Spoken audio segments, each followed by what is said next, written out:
acompañen, bienvenidos, bienvenidas a esto que es Objetivo Ciudadano. Yo soy Cecilia Salamanca. De esta forma comenzamos con la información. Es lunes, arrancamos semana y es 1 de junio. Maestros de la CENTE iniciaron un paro nacional con la amenaza de boicotear el Mundial de Fútbol. Así como lo escuchan, este lunes colapsaron en el centro de la capital del país a tan solo 10 días de la inauguración de la justa mundialista. Aunque el gobierno federal insiste en clases de educación básica ni media superior en la capital, esto con el motivo de la inauguración. Y ya contagiada de la fiebre mundialista, también adelantó sus planes para ese día. Dijo que va a presenciar el encuentro entre México y Sudáfrica desde el FIFA Fan Fest que se instala en el Zócalo, acompañada por la presidenta Claudia Sheinbaum. El secretario de Educación Pública, Mario Delgado, me informó que el día de la inauguración del Mundial, el 11 de junio, no habrá clases de educación pública básica, primaria, secundaria y media superior. También hay otras instituciones de la ciudad que irán informando públicamente la suspensión de sus labores. También se hizo la convocatoria para que de manera voluntaria las cámaras empresariales, los empresarios, puedan utilizar otro tipo de formas de cómo puedan trabajar ese día sin que se tengan que trasladar. No tiene ni un mes su reapertura y el tren ligero de la Ciudad de México ya dio un desgarrador grito de auxilio. Esto en medio del llanto, donde denuncia ser víctima de abuso sexual por nada más y nada menos que su propio padre. Esto sucede en Piedras Negras, Coahuila. El sujeto, identificado como Eduardo Alejandro Morales, tenía la custodia de la niña desde hace más de un mes y no dejaba que su madre se acercaba. Bueno, a pesar de las restricciones, Vika Torres, la mamá de la pequeña, acudió a verla a un festival escolar el pasado 26 de mayo del 2026. Sin embargo, al momento de despedirse, la menor alzó la voz. Comenzó a llorar y a gritar que no quería irse con su papá. Aunque las autoridades escucharon cómo era violentada sexualmente, nadie le había ayudado. La madre de la menor denunció públicamente una presunta red de impunidad y tráfico de influencias que estaría protegiendo al padre. La fiscalía local terminó informando que ya se abrió una investigación al respecto, mientras que el gobierno de Coahuila confirmó que la pequeña ya está en resguardo con su mamá y que se le está brindando la atención necesaria. Así es como la pequeña suplicaba que no la obligaran a irse con su padre.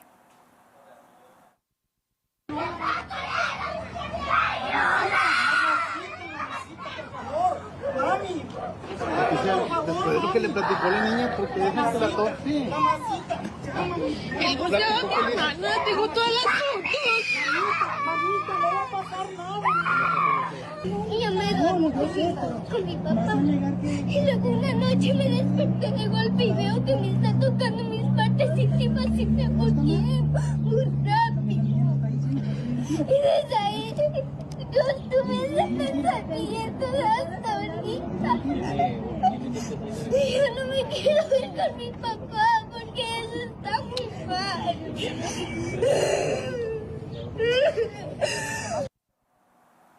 Valeria fue secuestrada y brutalmente asesinada en Michoacán. Apenas tenía 15 años, su vida y sus sueños se terminaron en un instante. El sábado, cientos de personas salieron a las calles de Morelia, esto para exigir solo una cosa: justicia. Familiares, amigos, integrantes de colectivos y también la ciudadanía se unió a la movilización que partió de la fuente de las Tarascas hasta que se fueron o dirigieron hacia Palacio de Gobierno, el cual se encuentra resguardado con policías y con vallas metálicas.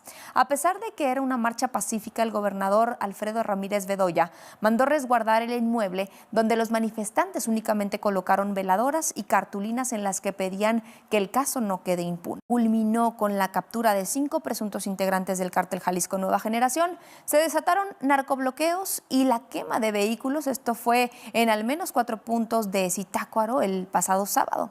Los ataques provocaron una intensa movilización de fuerzas de seguridad y momentos de tensión entre la población. Además, paralizó la ciudad gran parte del día. Los hechos ocurrieron cuando elementos del 12 Batallón de Infantería realizaban recorridos de reconocimiento en las inmediaciones de Acuitzio de Juárez, donde detectaron 3 vehículos con civiles armados, quienes al notar la presencia de las fuerzas federales abrieron fuego. Tras repeler la agresión, los uniformados sometieron y capturaron a 5 sujetos. Enseguida, la Fuerza Aérea Mexicana arribó a Zitácuaro con helicópteros, esto para reforzar la seguridad tras un fuerte operativo federal. Aguas, porque rebota bien machín esa madre, güey.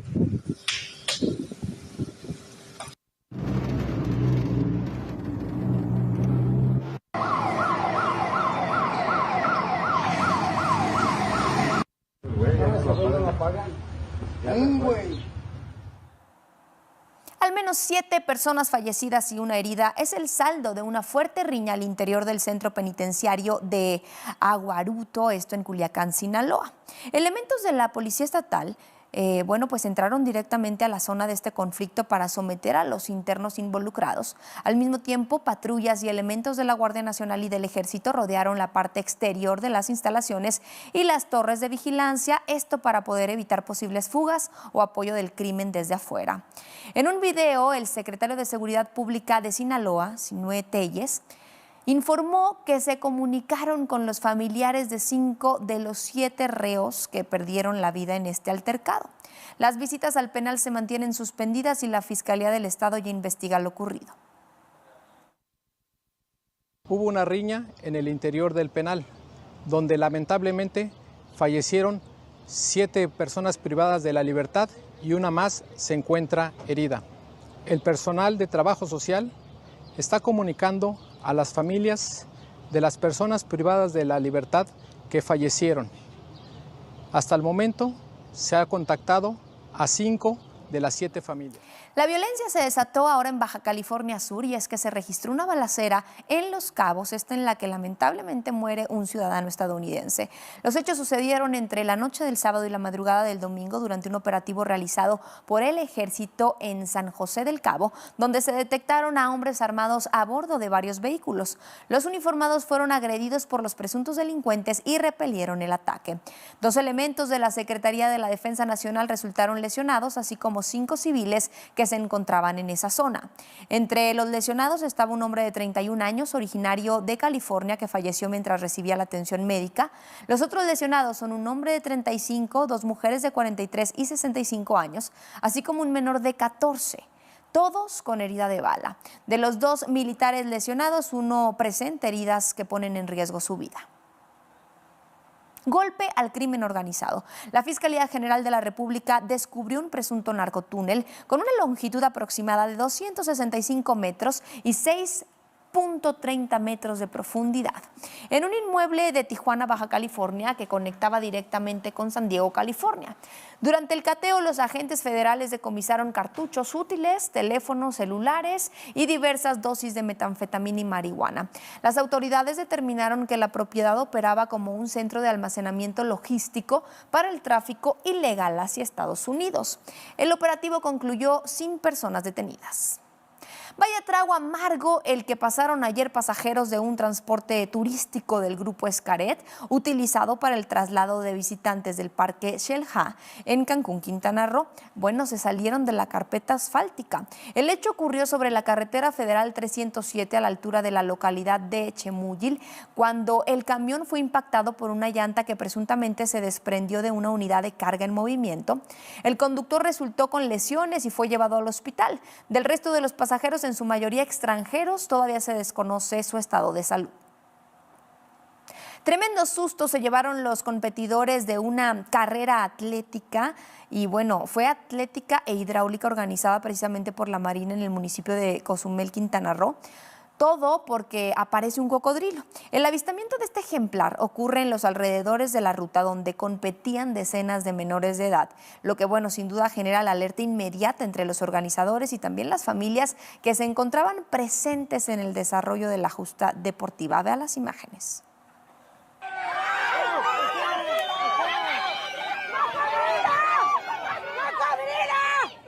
¡Acá!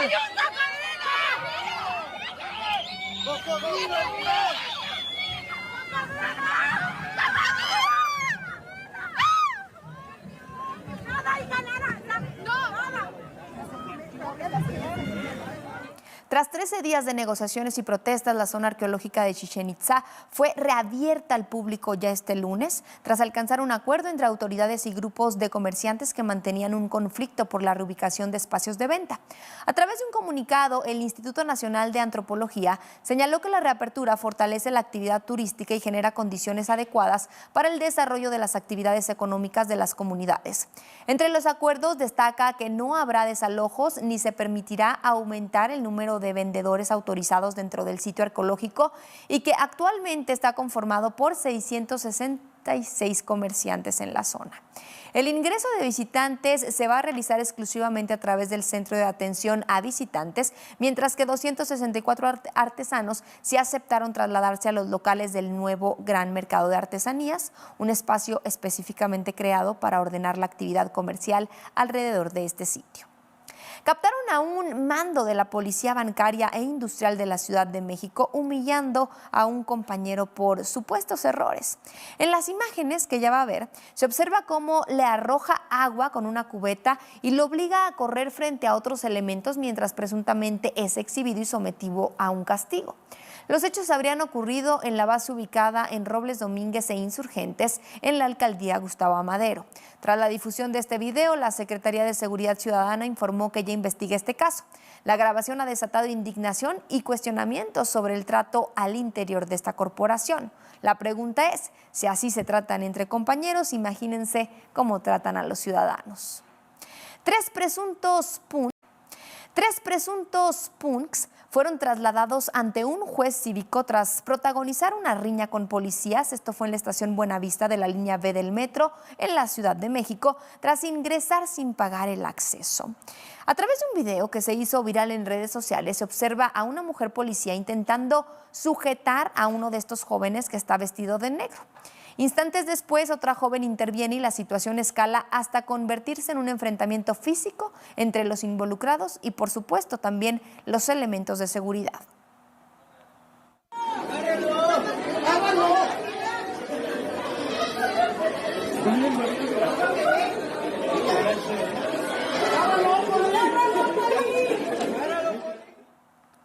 Por segunda vez en menos de un mes, este sábado se descompuso un elevador de la icónica Torre Latinoamericana en la Ciudad de México.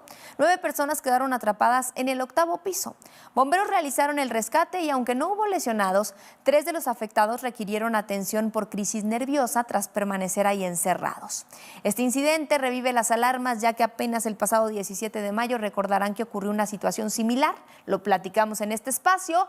En esa ocasión, 4 personas quedaron atrapadas en otro de los elevadores del emblemático edificio. La repetición de estas fallas genera preocupación entre visitantes y trabajadores de este inmueble.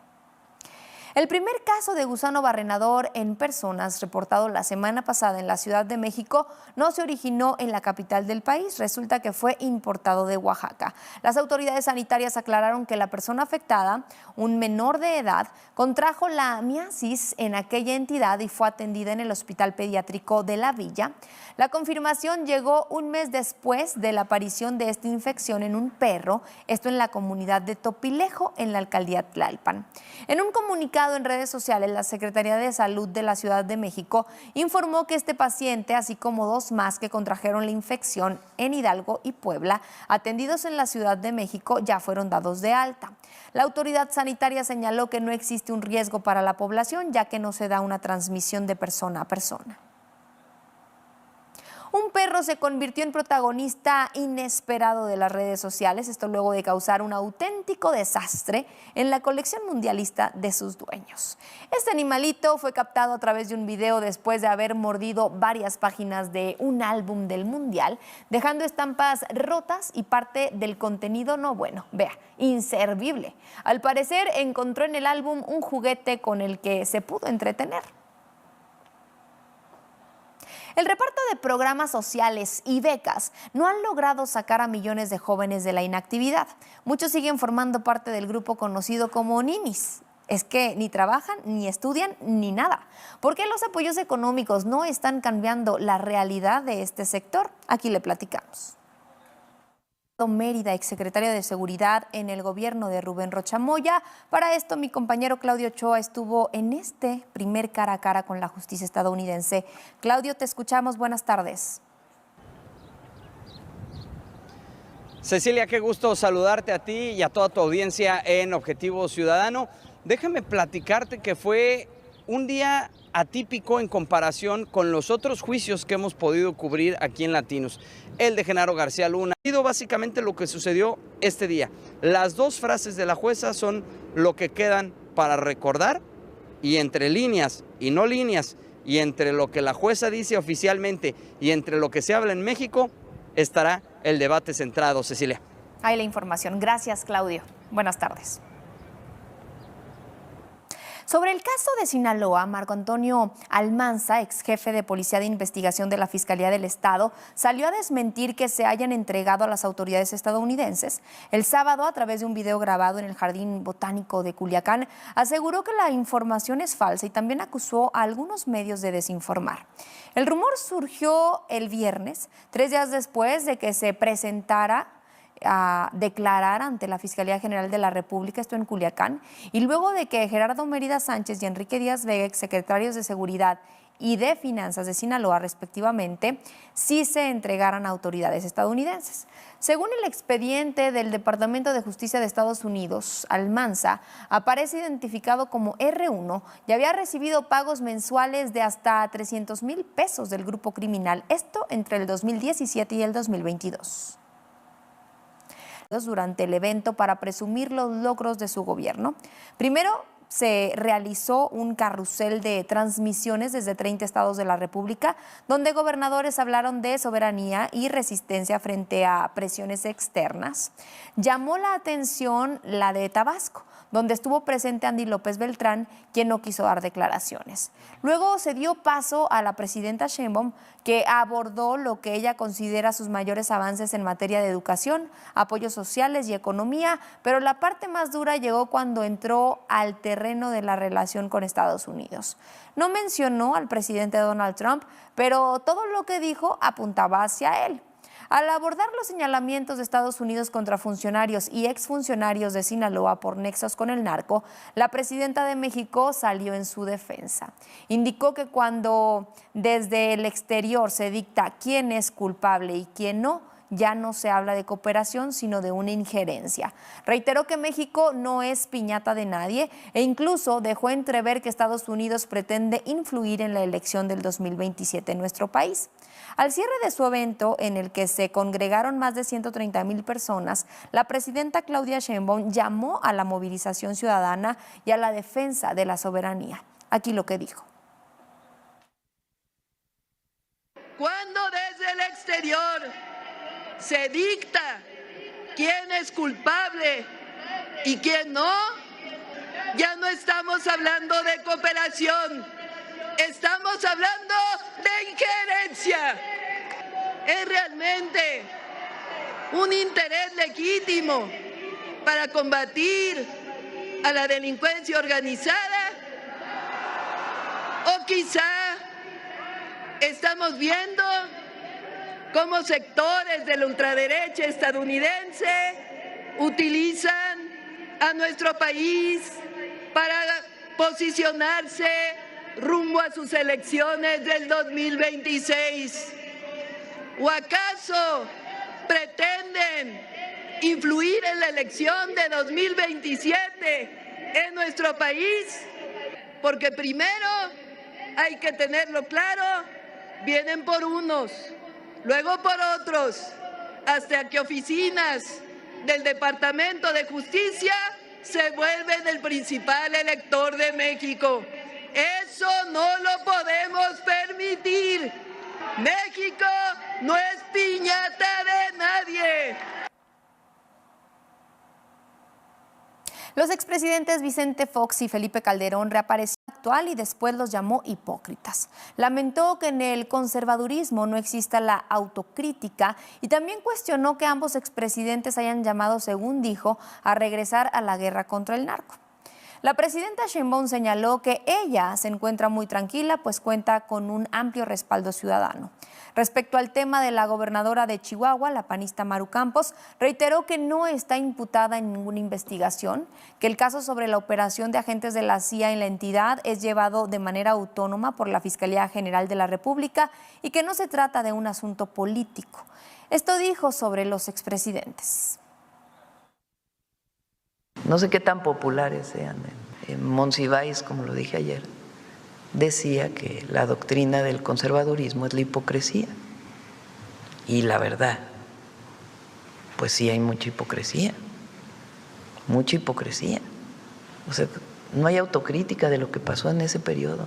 Y todavía, mano dura. Una alianza contra el narcotráfico, a regresar a la guerra contra el narco. ¿No? A eso llamaron. Entonces,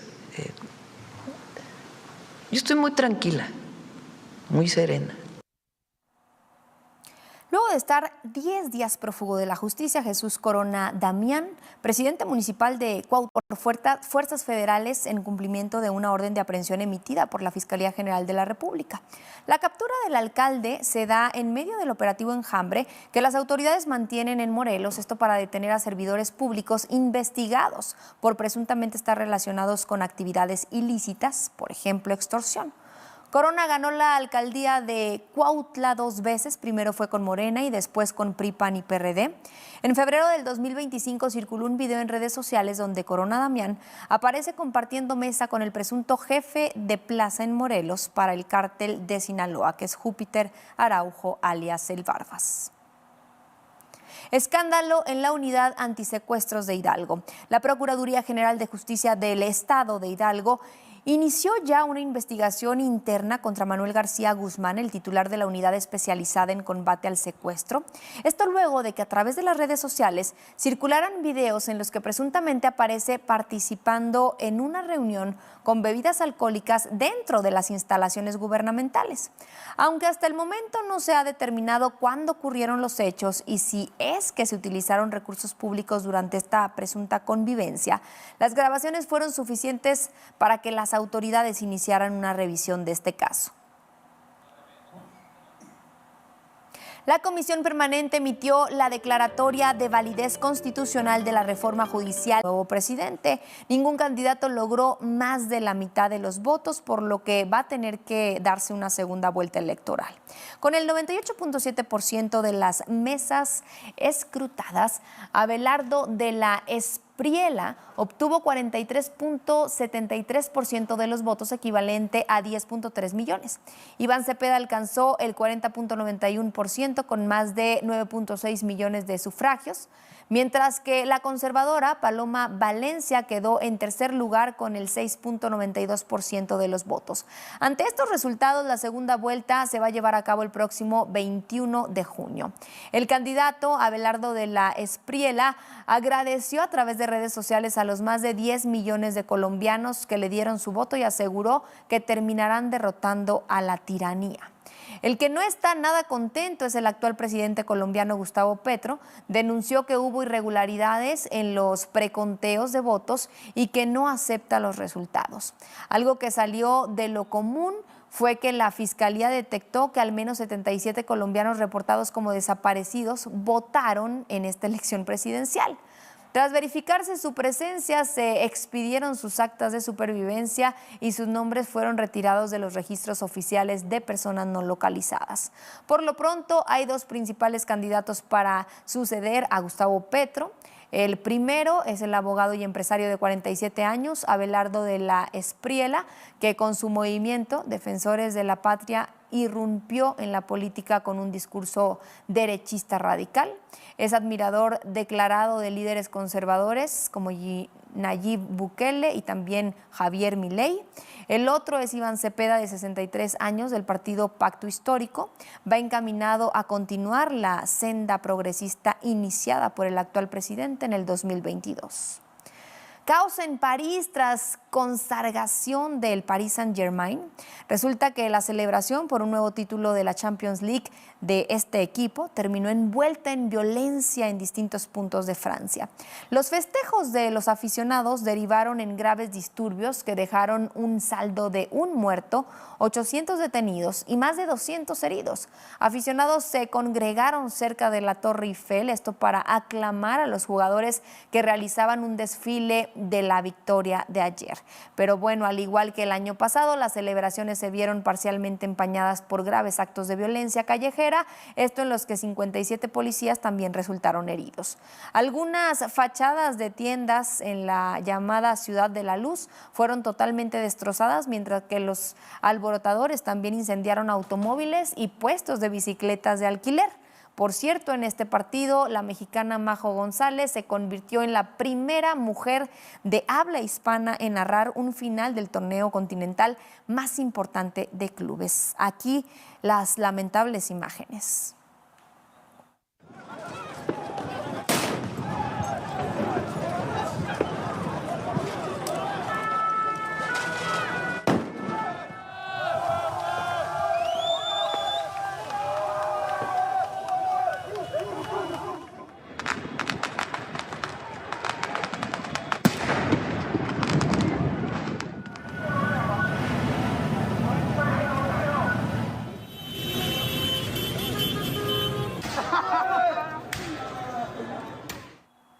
En Paraguay, las autoridades arrestaron al estadounidense Stephen Brown, conocido por haber ganado una competencia organizada por MrBeast, el youtuber con más seguidores del mundo, por transportar en un avión privado 261 kilos de marihuana. Brown fue capturado en un hotel, esto en la ciudad de Asunción, al ser uno de los tripulantes de este avión que aterrizó en el aeropuerto principal del país procedente de Miami, donde la Secretaría Nacional Antidrogas encontró un cargamento de droga escondido en los equipajes. Encontraron en Nuevo México los restos de Melissa Cassias. Es una de las 11 científicos reportados como desaparecidos en Estados Unidos. Resulta que se encontraba desaparecida desde el 26 de junio del año pasado, luego de visitar a su hija. Las autoridades acudieron el 28 de mayo al Bosque Nacional Carson, luego de que un excursionista avisó sobre localización de huesos humanos y un arma de fuego durante uno de los recorridos. Los restos de la científica van a ser sometidos a diversas pruebas a fin de dar con la causa de la muerte. En Colombia hay consternación por la muerte de Alexander Avendaño. Es un joven de 22 años que desapareció tras una fiesta en un lago. Lo que en un principio fue considerado como un accidente, hoy se investiga porque detrás de esto puede que haya una tragedia. Aquí les contamos la historia. Lo que comenzó como una fiesta entre amigos en aguas de Guatapé, Colombia, terminó con un desenlace trágico y un enigma criminal. Alexander Avendaño, de 22 años, desapareció el 24 de mayo tras caer de una embarcación turística al embalse El Peñol Guatapé en Antioquia. Luego de 5 días de búsqueda en las profundidades del lago, rescatistas encontraron su cuerpo sin vida. En un principio se creyó que todo había sido un accidente. Sin embargo, el caso dio un giro inesperado. Un video que se viralizó en redes sociales muestra cómo Alexander Avendaño fue presionado y obligado a lanzarse al agua desde la embarcación, por quienes hasta ese momento eran considerados sus amigos. Momentos antes de aventarse, aparece rodeado por varias personas. Se observan momentos de tensión, empujones y forcejeos mientras el joven permanece acorralado. Algunas voces advertían que no sabía nadar, otras gritaban «ahóguenlo, ahóguenlo».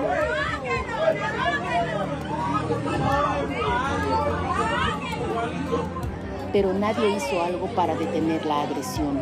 Finalmente realizó una acción que terminó con su vida. Las imágenes han desatado nuevas dudas sobre lo que realmente ocurrió aquel día en el embalse de Guatapé. Ahora, la justicia colombiana tiene la tarea de determinar el grado de responsabilidad penal de quienes iban a bordo de la embarcación. Impactante rescate en Rusia. Un niño y un automovilista lograron salvar a una pequeña de ser raptada por un vecino de 44 años, quien la metió por la fuerza a una vivienda mientras ella gritaba desesperadamente.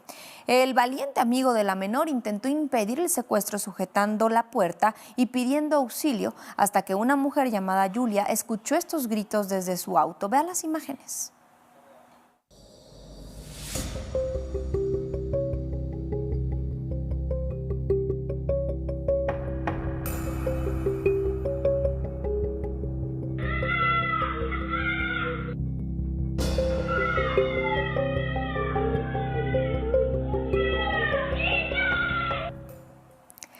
Terminamos por hoy Objetivo Ciudadano, pero la información no se detiene, así que estén al pendiente de todas las plataformas digitales de Latinus. A nombre de todo el equipo que hace posible este espacio, les damos las gracias por su tiempo. Nos vemos mañana a las 3 de la tarde.